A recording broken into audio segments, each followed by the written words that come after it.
La frase di incoraggiamento. Ciao!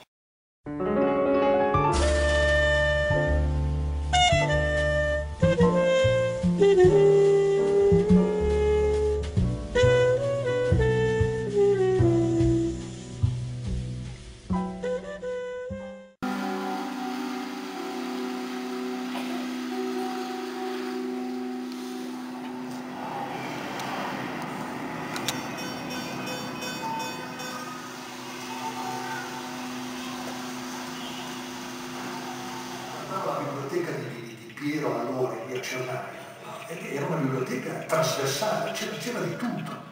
Io passavo dalla fantascienza al romanzo giallo, da Hemingway allo spazio, da Beckett a Ionesco. Io questo me lo ricordo perché poi mi passavi i libri, la sua curiosità te la trasmetteva. In un mondo migliore c'era una certa ingenuità nel pensare che potessimo cambiare qualcosa, però moderatamente, modestamente, forse non troppo modestamente, qualcosa di positivo l'abbiamo fatto.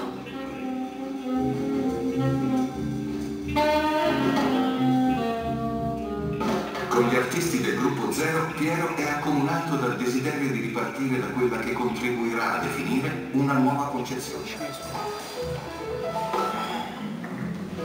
Ma non sta sempre avanti a cazzo. Vediamo anche quando sono davanti.